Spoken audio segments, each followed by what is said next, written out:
Hello students, welcome to math the divine language. आज हम पढ़ने वाले हैं मैथ विद PYQ सीरीज का चौथा चैप्टर, जो है आपका क्वाड्रेटिक इक्वेशन विद PYQ। इस चैप्टर के हम टोटल टॉपिक्स को डिस्कस कर लेते हैं और फिर हम उन सारे टॉपिक्स को वन बाय वन डिस्कस करते हैं। उसके ऊपर आए हुए PYQ भी हम सॉल्व करेंगे, जो कि पैटर्न है इसका। तो सबसे पहला टॉपिक है कि क्वाड्रेटिक इक्वेशन क्या होता है।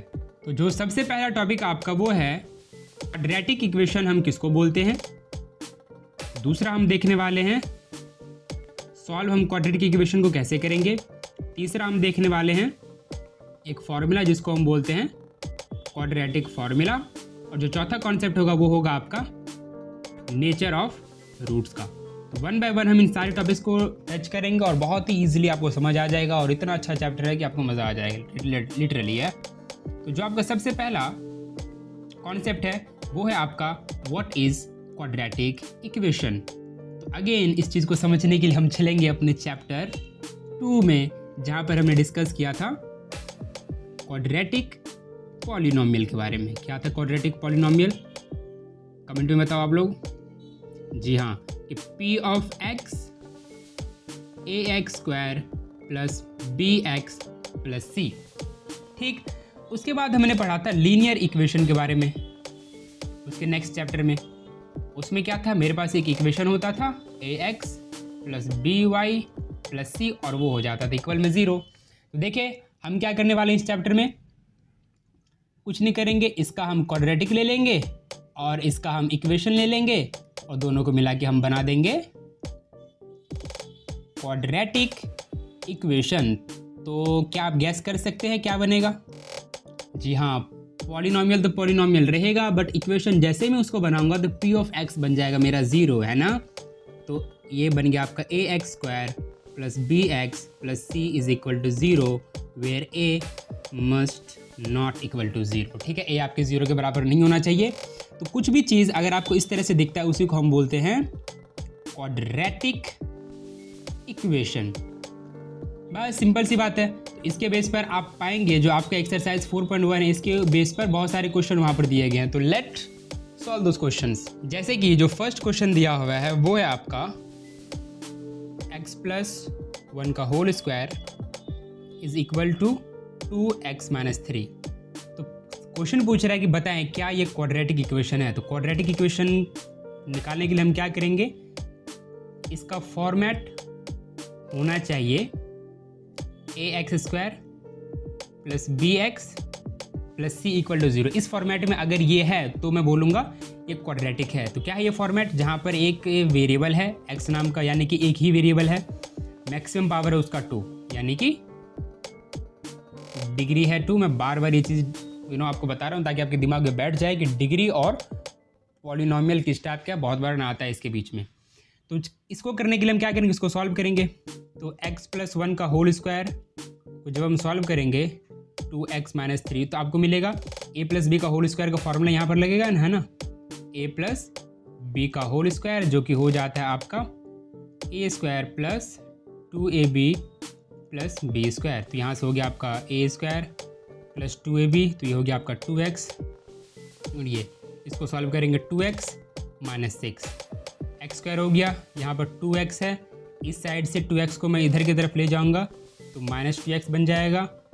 यहाँ पर ऑलरेडी है प्लस 1, ये इधर जाएगा तो बन जाएगा प्लस 6 और ये हो जाएगा इक्वल टू 0। तो आपको बन गया एक्स स्क्वायर, ये कट गया और वहाँ पर बन गया 7 इक्वल टू 0। तो बताएं क्या ये क्वाड्रेटिक इक्वेशन है। तो x square plus 7 is equal to 0। तो बताएं क्या ये इस फॉर्मेट में है, ax square plus bx plus c। जी हाँ, यहाँ पर a हो गया आपका 1 के बराबर, b हो गया मेरा 0 के बराबर और c हो गया मेरा 7 के बराबर, है ना। लेकिन अगर उसी तरह से जहाँ से आप देख सकते हो कि यहाँ पर x कट किया है, अगर इसी तरह से अगर आपका x स्क्वायर कट गया होता तो ये नहीं होता, है ना। शर्त यहाँ पर क्या है कि आपका जो a है वो 0 के बराबर नहीं होना चाहिए, उसके अलावा कुछ भी हो सकता है ना। अगर मेरे पास कुछ दिया हुआ इस तरह से f ऑफ x, ये भी एक क्वाड्रेटिक पॉलिनोमियल है, और x square is equal to 0 ये भी एक क्वाड्रेटिक इक्वेशन है। हम मूव करते हैं नेक्स्ट क्वेश्चन पर, जहाँ पर हम इसको और अच्छे तरह से अप्लाई करते हैं। जैसे हमारे पास क्वेश्चन है x माइनस 2, जो आपका सेकेंड क्वेश्चन है, x minus 2 x minus 3 is equal to x plus 5 into x minus 1। इसको सॉल्व करते हैं।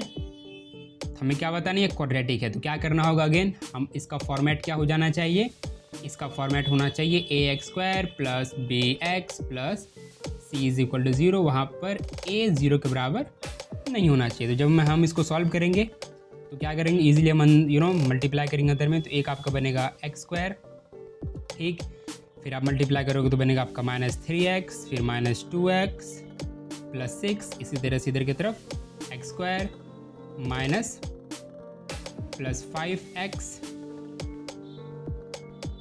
ठीक है, फिर आपका बनेगा -x, फिर बनेगा आपका -5। तो इसको सॉल्व करोगे बन गया एक्स स्क्वायर, ये बन गया आपका -5x प्लस 6, इधर से बन गया आपका एक्स स्क्वायर, ये बन गया आपका 4x माइनस 5। क्या करेंगे हम, एक दूसरे को ट्रांसफॉर्म करेंगे, तो एक्स स्क्वायर, ये एक्स स्क्वायर इधर की तरफ जाएगा, आपका एक्स इस तरह से हो जाएगा, और एक मिनट, तो जी हाँ, ये आपका एक्स स्क्वायर है और इधर से ये एक्स स्क्वायर जाएगा, यहाँ पर -5x हो गया, ये जाएगा -4x हो गया, प्लस 6 है, ये 5 जाएगा प्लस 5 हो जाएगा, है ना। सबको मैंने इक्वल टू साइन के इधर भेज दिया। तो यहाँ से देखिए एक्स स्क्वायर कट रहा है और यहाँ से बन गया आपका 9x plus 11 is equal to 0। तो यहाँ पर आप देख सकते हो एक बहुत ही अहम चीज़, वो अहम चीज़ क्या है, वो अहम चीज़ ये है कि ये इस फॉर्मेट में नहीं है, a x square plus b x plus c, क्योंकि यहाँ पर देखिए ना, जो मेन चीज़ थी ना वो क्या थी, डिग्री 2 होनी चाहिए, इसकी डिग्री 2 नहीं है, तो ये क्वाड्रेटिक नहीं है, ठीक है। तो आई होप कि आपको समझ आ गया है कि कैसे आप चेक करेंगे कोई चीज़ क्वाड्रेटिक है और कोई चीज़ क्वाड्रेटिक नहीं है। यहाँ पर बहुत सारे क्वेश्चन दिए हुए, आपके वर्ड प्रॉब्लम दिए हुए हैं, ठीक है, तो वहाँ से आपको जानना होगा क्या ये क्वाड्रेटिक है या नहीं है। जैसे एक सिचुएशन है, सिचुएशन मतलब एक वर्ड प्रॉब्लम है जहाँ पर हमें बताना है क्या ये क्वाड्रेटिक है कि क्वाड्रेटिक नहीं है। सिचुएशन क्या है, मैं क्वेश्चन लिखता हूँ, ये सिचुएशन आपको दिया हुआ है और बताना है आपको क्या ये सिचुएशन एक क्वाड्रेटिक इक्वेशन को रिप्रेजेंट करता है। तो क्या है यहाँ पर क्वेश्चन में, एक मेरे पास रेक्टेंगल दिया हुआ है जिसका एरिया मुझे गिवन है 5 to 8 मीटर स्क्वायर, और जहाँ पर क्या है कि इसका एक लेंथ है, the length of the plot in metre is 1 more than twice its breadth. Okay, तो जब आप इस सिचुएशन को रिप्रेजेंट करोगे तो आप अगर लेंथ आपका x है तो ब्रेथ क्या है, 1 more देन लेंथ, अगर आपका x है, एक minute, the length of the plot is 1 more than twice its breath. अगर ब्रेथ आपका x है तो ऐसा सिचुएशन बन सकता है, अगर मैं ब्रेथ को पहले अज्यूम कर लूँ तो लेंथ क्या है इसका 2 टाइम प्लस 1 है, ठीक है, ऐसा है, ठीक है, लेंथ ब्रेथ में ये कॉम्बिनेशन है। तो इसका एरिया मुझे दिया हुआ है रेक्टेंगल का, अगर मुझे लेंथ और ब्रेथ पता है तो मैं एरिया निकाल सकता हूँ, length into breadth is equal to area, जो कि है इतना। तो यहाँ पर मुझे लेंथ दिया हुआ है 2x प्लस 1 और ब्रेथ दिया हुआ है x, जो कि है 528 के बराबर। इसको जब मैं सॉल्व करूँगा तो मुझे मिलेगा 2x square plus x is equal to 528। तो बन गया यहाँ से आपका 2x square plus x minus 528 is equal to 0। तो क्या ये क्वाड्रेटिक सिचुएशन को रिप्रेजेंट करती है? तो जी हाँ, बिल्कुल, क्योंकि ये आपके इस फॉर्मेट में है। तो आपके पास कोई वर्ड प्रॉब्लम भी आ सकता है और इस तरह से कोई आपको इक्वेशन भी मिल सकता है जहाँ पर सॉल्व करके आपने बताना है क्या वो क्वाड्रेटिक को रिप्रेजेंट करता है या नहीं करता है। इसके साथ हम इस टॉपिक को करते हैं ख़त्म, जहाँ पर आपको चेक करना है कि क्या चीज़ क्वाड्रेटिक और क्या चीज़ क्वाड्रेटिक नहीं है। तो हम बढ़ेंगे अपने नेक्स्ट टॉपिक पर, जहाँ पर हम देखेंगे मेथड्स ऑफ सॉल्विंग। ठीक है, मेथड ऑफ सॉल्विंग कि कितने तरह से हम क्वाड्रेटिक इक्वेशन को सॉल्व कर सकते हैं। तरीके बहुत है, एक तरीका हुआ जो फैक्टराइजेशन का है, दूसरा तरीका कंप्लीटिंग द स्क्वायर मेथड का है, तीसरा एक न्यू ब्रांडेड तरीका आया है, चौथा तरीका आपके क्वाड्रेटिक फार्मूला का। तो हम पहले तरीके और चौथे तरीके को डिस्कस करेंगे। ये दो आपके सिलेबस में नहीं है, सो कॉल, बहुत ही गंदी बात है, होनी चाहिए, ठीक है, अगर आपको पसंद नहीं है तो नहीं होनी चाहिए, ठीक है, कोई नहीं। तो हम पहला देखेंगे टेक्निक। पहला टेक्निक आपका फैक्टराइजेशन का, फिर दूसरा है आपका क्वाड्रेटिक फार्मूला का, और बहुत ही आसानी से आपको समझ आ जाएगा किस तरह से सॉल्व करना है, सब कुछ एकदम आप इजीली कर पाओगे। तो इसको समझने के लिए हम एक एग्जांपल लेते हैं। मेरे पास क्वेश्चन है x² + 5x + 6 = 0। क्वाड्रेटिक है ये, आपको सॉल्व करके बताना है कि इसके रूट्स क्या होंगे। अब ज़रा आ जाए, एक और टर्म नया है आपके लिए। एक होता है रूट्स और एक होता है ज़ीरोस। जब हम पॉलिनॉमियल में वो वैल्यू निकालते हैं जो उस पूरे पॉलिनॉमियल को ज़ीरो कर दे, तो उस वैल्यू को हम बोलते हैं ज़ीरो। यानी कि x का वैल्यू अगर पॉलिनॉमियल x में है, वहीं पर अगर इक्वेशन में मैं वो x के वैल्यू निकालता हूँ जो इस पूरे इक्वेशन को ज़ीरो कर दे, उसको हम बोलते हैं रूट। बस सिंपल सा नाम है। यानी कि जब यहाँ पर जब मैं x के वैल्यू निकालूंगा तो इसको मैं क्या बोलूँगा, रूट। और जब यहीं पर मैं p ऑफ x लिख के रखा होता है इसको, तो जब मैं वहाँ पर x के वैल्यू निकालता तो उसको मैं क्या बोलता, जीरो। जैसे हमने सेकंड चैप्टर में डिस्कस करा है। जी हाँ, तो इतनी सिंपल सी बात है जो आपने रखनी है याद। तो जी हाँ, इतनी सिंपल सी बात है जो रखनी है आपको याद। तो इसको सॉल्व करते हैं, किस तरह से करना है, फैक्टराइजेशन से करना है। तो सॉल्यूशन कुछ ऐसा है कि आप क्या करोगे, एक्सट्रीम टर्म को मल्टीप्लाई करोगे। ये जो एक्सट्रीम टर्म है इनको मल्टीप्लाई करोगे, तो मल्टीप्लाई करने से क्या मिल गया, 6 है ना, इसका कोएफिशिएंट। और ये जो एक्सट्रीम टर्म है उसके कोएफिशिएंट को आपने मल्टीप्लाई 6 मिल गया। अब 6 को मुझे इस तरह से फैक्टर करना है। ये फैक्टर आपका प्राइम फैक्टर भी हो सकता है, या जो फैक्टर आप बनाना चाहे वो फैक्टर भी हो सकता है। अब जो ये 6 मिला है ना, इसको आप फैक्टर करो और ऐसा कोई कॉम्बिनेशन बनाओ कि जो मिडल टर्म है यहाँ पे उसको इस तरह से स्प्लिट करो कि प्लस माइनस करने से मुझे 5x मिले और उनको मल्टीप्लाई करने से मुझे वही मिले जो एक्सट्रीम टर्म को मल्टीप्लाई करने से मिली थी। जैसे यहाँ पर है आपका x² और यहाँ पर है 5x। 5x को अगर मैं लिख लूँ जैसे 3x + 2x, और ये इस तरह से कंप्लीट कर देते हैं हम। तो 5x को मैंने जस्ट स्प्लिट किया है, कुछ मैंने चेंज नहीं किया इक्वेशन में, मैंने बस इसको ज़रा खोल के लिखा है।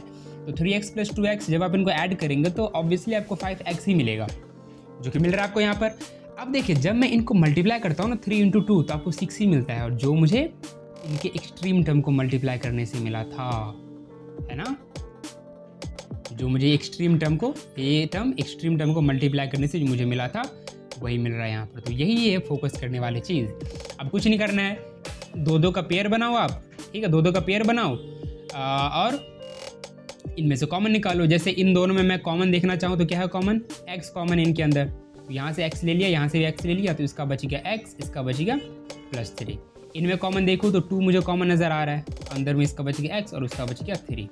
फिर आप कॉमन निकाल सकते हो। यहाँ पर देखिए क्या x + 3 और इस टर्म के पास भी x + 3, तो x + 3 को निकाल लो आप कॉमन, तो यहाँ पर बच जाएगा आपका x + 2, और ये किसके बराबर है, 0 के बराबर। अब ज़रा देखिए, 2 ब्रैकेट्स, अगर मेरे पास कोई एक ब्रैकेट है और एक ब्रैकेट है, दोनों मल्टीप्लाई होकर अगर मुझे 0 दे रहा है, तो या तो हो सकता है कि ये ब्रैकेट 0 के बराबर हो, या ये ब्रैकेट 0 के बराबर हो, या दोनों ही ब्रैकेट साथ में 0 के बराबर हो, है ना।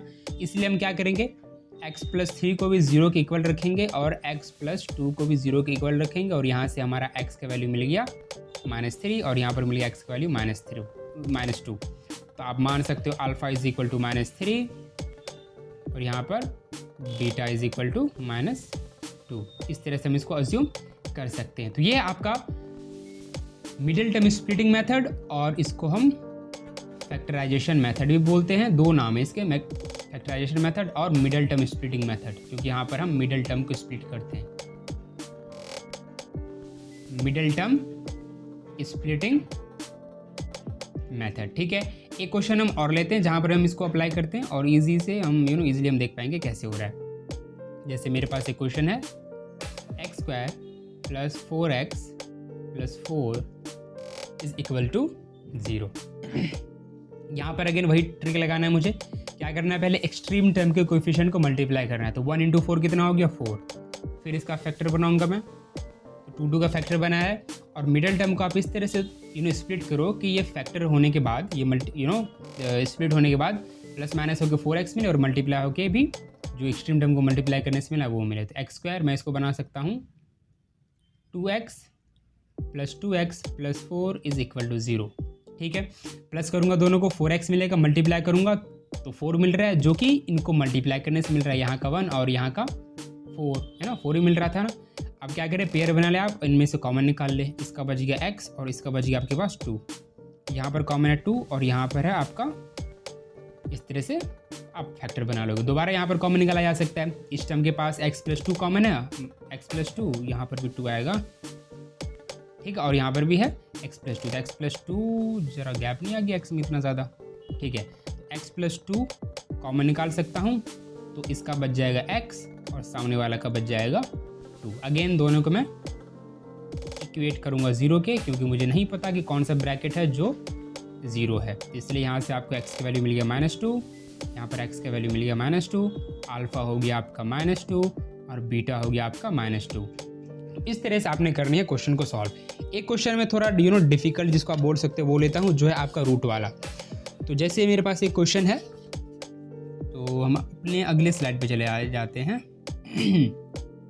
तो जैसे मेरे पास थर्ड क्वेश्चन है, मेरे पास दिया हुआ है √2x² + 7x + 5 √2 = 0। क्या करना है मुझे इसको फैक्टराइजेशन मेथड से करना है सॉल्व। इसको फैक्टराइजेशन मेथड से करना है सॉल्व। तो यहाँ पर क्या करूँगा मैं, सबसे पहले मैं एक्सट्रीम टर्म को मल्टीप्लाई करूँगा, जो कि है √2 × 5 √2, तो मिल गया मुझे 10। अब मैं 10 का फैक्टर करूँगा। 10 का फैक्टर मैं कर सकता हूँ 2 और 5 इस तरह से। तो मिडिल टर्म को मुझे इस तरह से स्प्लिट करना है कि प्लस माइनस करने से 7x ही मिले प्लस वाला, और मल्टीप्लाई करने से 10 मिले, क्योंकि एक्सट्रीम टर्म को मल्टीप्लाई करने से मुझे क्या मिला था, 10। तो यहाँ पर आपका बन गया √2x², और इसको मैं लिख सकता हूँ 2x + 5x + 5 √2। देखिए दोनों को प्लस करूँगा, 2 और 5 को, तो 7 मिलेगा, मल्टीप्लाई करूँगा तो 10 मिलेगा। अब इनमें कॉमन क्या है ना, पेयर तो मैंने बना लिया, इसका पेयर बना लिया और इसका पेयर बना लिया। यहाँ पर मुझे नज़र आ रहा है x कॉमन है, यहाँ पर मुझे नज़र आ रहा है 5 कॉमन है, लेकिन पहले वाले टर्म में ना पेयर में कुछ और भी कॉमन है। क्या? यहाँ पर देख √2 है और यहाँ पर 2 है, मैं 2 को क्या नहीं लिख सकता, √2 × √2। जी हाँ, तो यहाँ से मैं √2 भी कॉमन निकालूंगा, ठीक है। तो √2x कॉमन है पहले वाले टर्म्स और दूसरे टर्म में, यहाँ पर x बच गया, यहाँ से मैं √2 और x निकालूंगा तो बच जाएगा अंदर में सिर्फ √2। यहाँ पर 5 कॉमन है, x हो गया और बच जाएगा √2 = 0। फिर भी मैं कॉमन निकाल सकता हूँ कि x + √2 दोनों ही टर्म के पास आ रहे हैं, और √2x + 5 = 0। दोनों को मैं 0 के इक्वेट करूँगा, क्योंकि नहीं पता मुझे कौन सा ब्रैकेट है जो इस पूरे एक्सप्रेशन को 0 कर रही है। यहाँ से आपको मिल गया x की वैल्यू -√2, यहाँ से आपको वैल्यू मिल गई -5/√2। यहाँ से आप बोल सकते हो क्या, कुछ नहीं, ज़्यादा कुछ नहीं, बस सीधी बात बोल सकते हो कि अल्फ़ा = -√2, बीटा = -5/√2, ठीक है। आई होप कि आपको ये बात समझ आ गई है कि फैक्टराइजेशन मेथड का इस्तेमाल हम किस तरह से करते हैं, ठीक है। तो अब हम बढ़ते हैं अपने नेक्स्ट मेथड पर, जो है आपका क्वाड्रेटिक फार्मूला वाला मेथड। अब देखिए क्वेश्चन बहुत सारे हो सकते हैं, ठीक है, क्वेश्चन बहुत सारे हो सकते हैं, बट आपको पता होना चाहिए कि वो क्या कोड कॉन्सेप्ट है जिसका आप इस्तेमाल करोगे इन कॉन्सेप्ट या इस क्वेश्चन को सॉल्व करने के लिए, ठीक है। तो आपने पूरा ध्यान देना है कोर कॉन्सेप्ट पे, जिसका आप इस्तेमाल करोगे इन क्वेश्चंस को सॉल्व करने का। क्वेश्चन तो हम हज़ारों सॉल्व कर सकते हैं, बट आपको ना वो कोड कॉन्सेप्ट पता होना चाहिए। तो आपका जो अगला कॉन्सेप्ट है वो है आपका क्वाड्रेटिक फार्मूला, ठीक है। ये आपके काम को बना देता है और आसान, आपको कुछ नहीं सोचना कि मिडिल टर्म को कैसे स्प्लिट करूँ, क्या करूँ, कुछ नहीं करूँ, बस सिंपल सा है फार्मूला जो रखनी है आपने याद। वो क्या है, x = -b ± b² - 4ac root के अंदर और अपॉन में 2a, ठीक है। तो हम ना वो तीनों एग्जाम्पल जो हमने अभी सॉल्व किया उसी को हम यहाँ पर लेते हैं, इस्तेमाल करते हैं, ठीक है। पहला ये है, दूसरा एग्जाम्पल था x² + 4x + 4 = 0। तीसरा क्या था, हाँ जी ये था ना, यही था।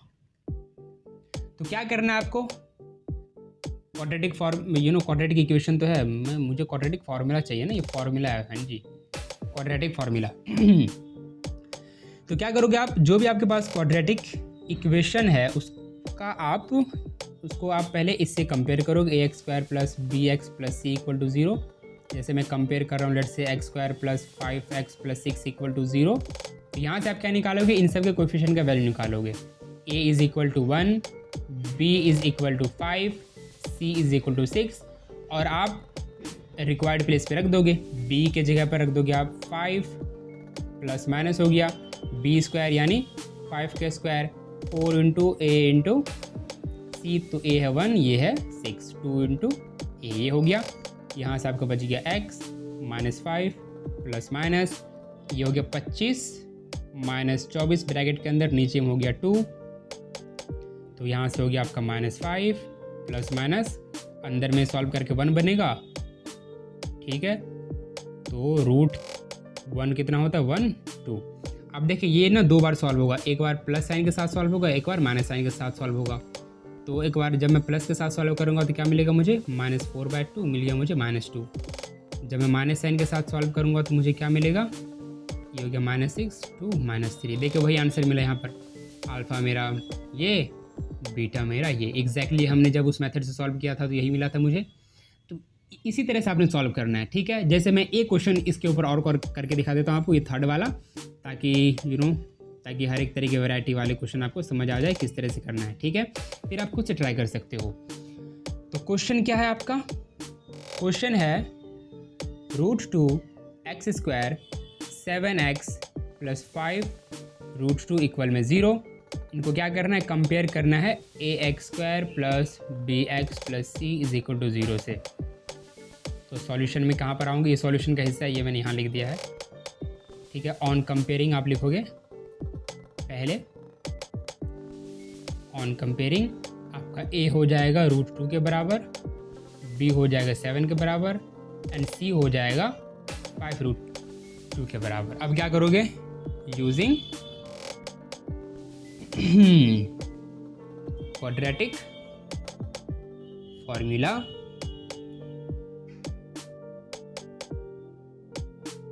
x इक्वल में -b plus minus b² - 4ac upon में 2a। तो रिक्वायर्ड प्लेस पे रिक्वायर्ड वैल्यू को रख दो। b है आपका 7 प्लस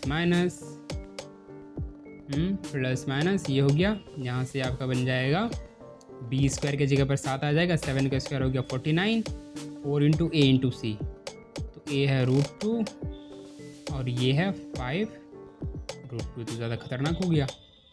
और नीचे में 2a है मेरा √2, तो 2 √2 नीचे हो गया। तो यहाँ पर आप देखोगे x की वैल्यू आपको मिलेगी -7 प्लस माइनस 49, इनको मल्टीप्लाई करने से मिलेगा 10 और ये हो गया मेरा 40, नीचे हो गया 2 √2, -7 प्लस -3 अपॉन 2 √2 मतलब 9। इसको जब सॉल्व करोगे आप तो 7 प्लस -3 बनेगा अपॉन में 2 √2। एक बार प्लस के साथ ओपन होगा, एक बार माइनस के साथ। मैं ओपन करता हूँ प्लस के साथ, आपको देखिए क्या मिला, यहाँ से मिला आपका -4 अपॉन 2 √2, ठीक है। -4 अपॉन 2 √2, इससे ये कट गया, यहाँ पर बचा आपका 2 अपॉन √2 और रूट से रूट काटूंगा तो अगेन बच जाएगा आपका √2। ये था प्लस के साथ ओपन जब मैंने किया। जब आप माइनस के साथ ओपन करोगे तो आपको मिलेगा -5/√2। तो आप इसको सॉल्व करें, अल्फ़ा बोल सकते हो -√2 और बीटा बोल सकते हो -5/√2। तो इसके साथ हमने देख लिया वो सारे मेथड जिसका आप इस्तेमाल करोगे क्वाड्रेटिक इक्वेशन को सॉल्व करने के लिए, ठीक है। क्वेश्चन तो बहुत सारे हैं, मैं अभी आपको PYQ भी करवाऊंगा इसके बेस पर, डोंट वरी। तो वो तो करवाएंगे, लेकिन अब हम आ जाते हैं इस चैप्टर के एक इम्पॉर्टेंट सेक्शन पर जहाँ पर हम देखने वाले हैं नेचर ऑफ रूट, जो चौथा कॉन्सेप्ट है। फिर हम PYQ पर आते हैं ताकि आपको पता लगे कि किस टाइप के क्वेश्चन ज़्यादा पूछे जाते हैं इस चैप्टर से, ठीक है। वो टॉपिक क्या है आपका, वो टॉपिक है आपका नेचर ऑफ रूट। अब ऐसा कॉन्सेप्ट क्यों है भाई नेचर ऑफ रूट, क्या नेचर है, मैथ के भी ख़राब नेचर होते हैं तो वही है यहाँ पर। तो देखिए यहाँ पर क्या है प्रॉब्लम कि अभी जैसे हमने क्वाड्रेटिक फार्मूला देखा, quadratic formula x - b plus minus b² - 4ac upon में 2a। अब देखिए हम जो है ना यहाँ पर क्या कर रहे हैं, रूट को सॉल्व कर रहे हैं ना, रूट वाला वैल्यू है इस, यहाँ पर हम रूट को सॉल्व कर रहे हैं। अभी तक आपको शायद पता होगा कि रूट के अंदर ना हम सिर्फ पॉजिटिव वैल्यू या फिर 0 को रख सकते हैं। हमारे पास अभी तक कोई ऐसा मैथमेटिक्स नहीं है जो रूट के अंदर नेगेटिव वैल्यू हो उसको समझा सके या बता सके। ठीक है, जो मैथ अभी तक हम पढ़ रहे हैं वो है रियल नंबर वाला मैथ। तो ठीक है, रियल नंबर में ऐसा कोई लॉजिक या कुछ हमें ऐसा नहीं पता है कि जो हमें बताए कि अगर रूट के अंदर नेगेटिव वैल्यू आ जाए तो क्या करें। ठीक है, तो वहीं से नेचर ऑफ रूट का फंडा यहाँ से निकलता है कि नेचर ऑफ रूट 3 किस्म के होते हैं एक तरह से। एक ये कि जो आपका ये b² - 4ac रूट वाला है, इसको मैं एक शॉर्ट नाम दे देता हूँ, इसको मैं कम्प्लीटली d बोल देता हूँ। ठीक है, मैं d बोल दूँ, इसको नहीं d में बोल देता हूँ, इसको b² - 4ac को मैं d बोल देता हूँ, जिसको हम बोल सकते हैं डिस्क्रिमिनेंट। ठीक है, अगर आपका d का वैल्यू बड़ा है यानी कि b² - 4ac बड़ा है 0 से तो पॉजिटिव वैल्यू होगा। ठीक है, अगर आपका d का वैल्यू 0 है तो ठीक है, b² - 4ac 0 हो सकता है, रूट के अंदर है तो 0 भी एक्सेप्टेबल है। लेकिन जैसे ये d का वैल्यू लेस देन 0 हो जाए तो गड़बड़ है ना मामला। फिर नेगेटिव वैल्यू को तो हमें पता ही नहीं रियल नंबर पर कैसे सॉल्व करें। तो ये 3 सिनेरियो क्रिएट होता है जब मैं इस क्वाड्रेटिक को इस तरह से अगर सॉल्व करूँ तो। ठीक है, यहाँ से हमें क्या पता लगता है कि अगर d का वैल्यू ग्रेटर देन 0 है तो ये कौन सा रूट है इसके पास है रियल रूट, और वो कैसा है, डिस्टिंक्ट। डिस्टिंक्ट का मतलब क्या है, अल्फ़ा और बीटा अलग अलग वैल्यू होगा। जैसे अल्फ़ा अगर 2 है तो बीटा 3 है। अगर d आपका 0 है तो ये भी होगा आपका रियल रूट। ठीक है, लेकिन यहाँ पर होगा आपका सेम रूट या फिर कॉमन रूट। इसका क्या मतलब है, अगर अल्फ़ा 2 है तो बीटा भी 2 होगा।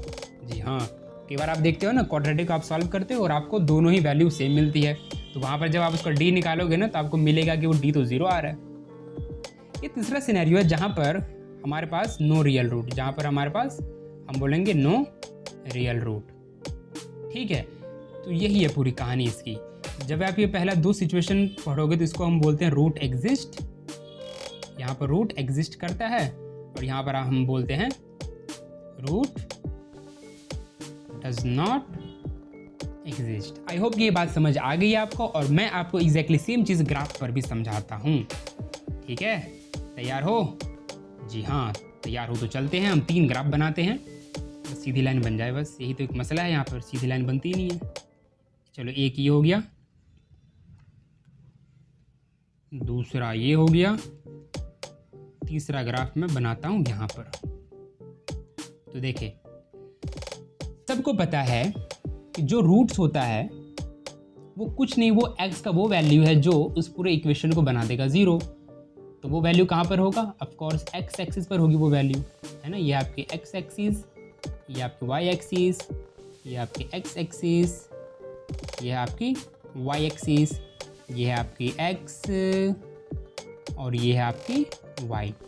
अगर आपका d ग्रेटर देन 0 है तो 2 मेरे पास रूट एग्जिस्ट करेंगे, यानी कि जो आपके ax² + bx + c = 0 का ग्राफ बनता है वो बनता है पैराबोला।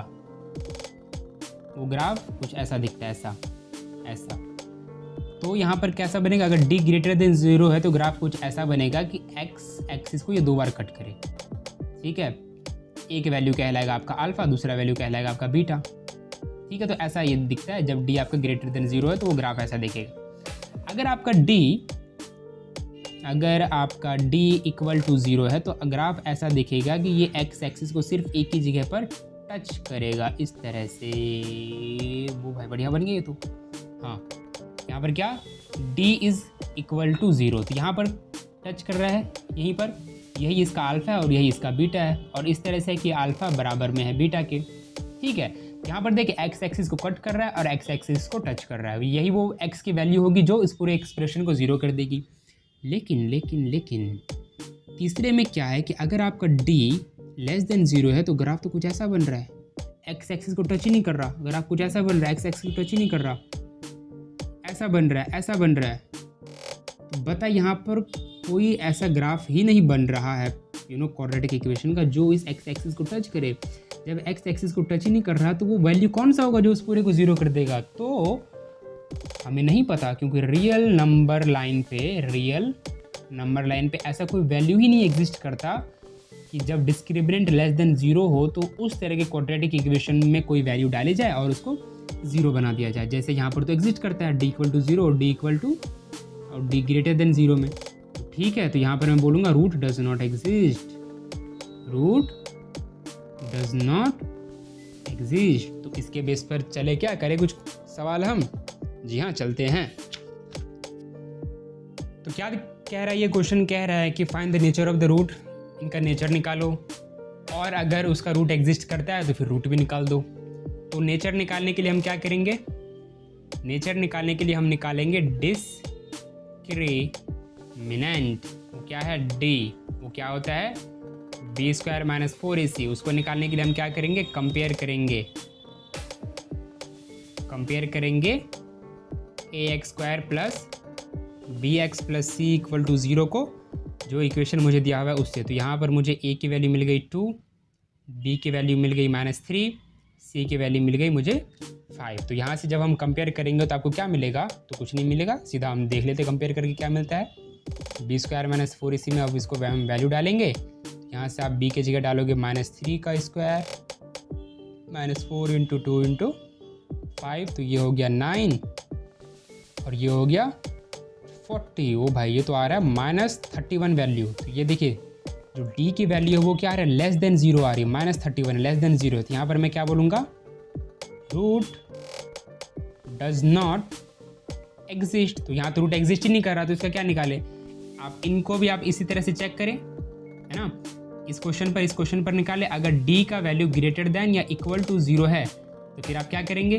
कुछ नहीं, आप क्वाड्रेटिक इक्वेशन का इस्तेमाल कर ले और इजी से आपको वैल्यू मिल जाएगा, है ना? क्योंकि d का वैल्यू तो आप ऐसे ही सॉल्व करके निकाल लोगे, बस यहीं पर रख देना, इसको सॉल्व कर लेना, आपको एक अल्फा मिल जाएगा, आपको एक बीटा मिल जाएगा। तो इस तरह से आपने करना है सॉल्व। मैं कुछ वर्ड प्रॉब्लम है जो आपके सामने रखता हूँ, और इस वर्ड प्रॉब्लम को हम फिर चेक भी कर सकते हैं, क्या ये जो क्वेश्चन बनाया है, क्या ये क्वेश्चन ठीक है भी या नहीं। ठीक है, इस तरह के क्वेश्चन हम लेते हैं और कुछ अच्छे क्वेश्चन भी हम देखते हैं, फिर हम आएंगे अपने PYQ के क्वेश्चंस पर। ठीक है, जैसे मैं आपके सामने कुछ क्वेश्चन रखता हूँ,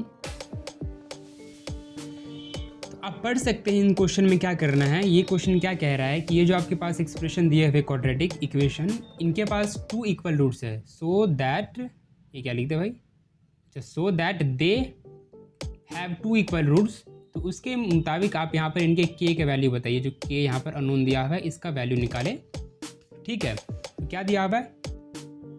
2 इक्वल रूट। तो इक्वल रूट कब मिलता है? जब मेरी d का वैल्यू हो 0। तो d निकालने के लिए क्या करेंगे? हम कंपेयर करेंगे इनको, x square plus b x equal to 0। तो यहाँ से आपको क्या मिलेगा? a की वैल्यू मिल जाएगी 2। अगर मैं पहले वाले को कंपेयर करूँ, b की वैल्यू मिलेगी मुझे k और c की वैल्यू मुझे मिलेगी 3। अब मैं कंपेयर करूँगा किससे इसको? B square minus 4ac equal to 0, क्योंकि मुझे अब तो पता है, क्योंकि इक्वल रूट उन्होंने क्या दिया है? b के जगह लिखा जाएगा k स्क्वायर माइनस 4, a है मेरा 2 और c है मेरा 3। यहाँ से मुझे मिल गया k square is equal to 24, है ना? अब देखिए ये 24 इधर चले जाएगा, तो k का इस पर रूट पहुँच जाएगा 24। और जब भी रूट आपका सॉल्व होगा तो ये आपका बनेगा 2√6, है ना? 24 का फैक्टर क्या बनता है, एक बार बना के हम देख लेते हैं। 2 से बनेगा 12, 2 से बनेगा 6, 2 से बनेगा 3, जहाँ 2√6 बनेगा और प्लस माइनस से बनेगा, क्योंकि रूट से जब भी वैल्यू निकलती है तो प्लस माइनस के साथ निकलती है। ठीक है, तो k का वैल्यू क्या हो गया पहले वाले के लिए? पहले वाले के लिए आप देखोगे तो k का वैल्यू हो गया पहले वाले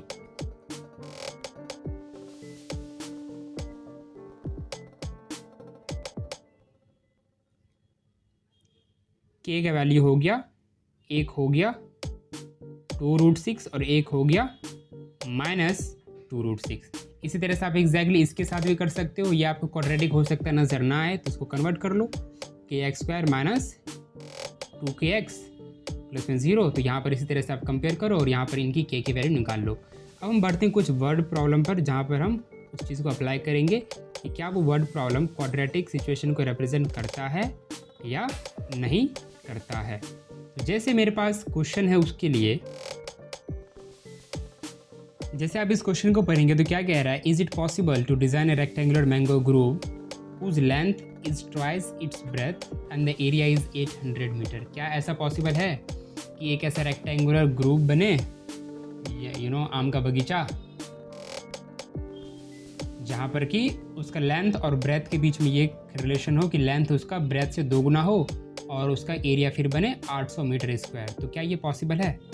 तो ये हमें कौन बताएगा? ये हमें बताएगा, हाँ जी, कि यहाँ से क्वाड्रेटिक क्या क्वेश्चन बन सकता है और फिर वहाँ से हम उसका चेक करेंगे कि उसका जो डिस्क्रिमिनेंट है डी, अगर वो इजाज़त देता है तो बना देंगे, नहीं तो नहीं बन पाएगा। बस इतनी सिंपल सी बात है।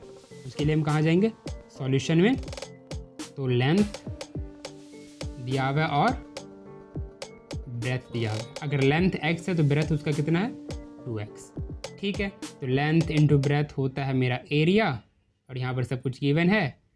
2x इंटू एक्स, एरिया दिया हुआ है 800 मीटर का, ये बन गया मेरा 2x square minus 800 is equal to 0।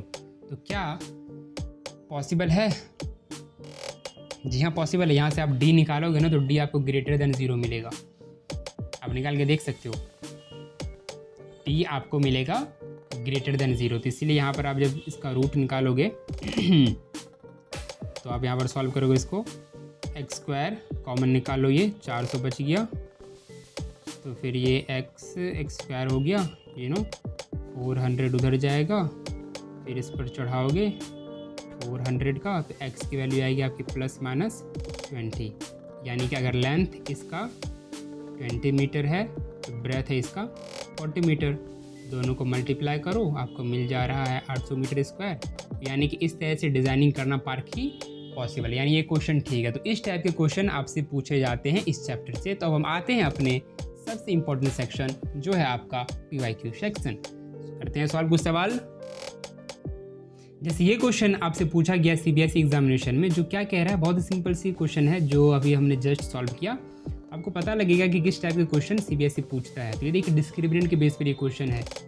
Quadratic equation मेरे पास दिया हुआ है 3x square plus 4x plus k equal to 0 का, और इस क्वाड्रेटिक के पास जो है ना इक्वल रूट है। तो बताओ k का वैल्यू क्या है? तो कुछ नहीं करना है ना, हमें क्या करना है, d इक्वल टू 0 लगा देना है। बस a b c का वैल्यू निकालो, लगा दो। तो b square minus 4ac equal to 0, b की वैल्यू आ गई आपकी -4, इसका स्क्वायर -4, a है 3, k है k। ये हो गया मेरा 16, ये हो गया 12k इक्वल टू 0। जब आप इसको करोगे तो आपको मिलेगा 12k is equal to 16, k हो गया मेरा 16/12, जो कि आपका 4/3 हो गया।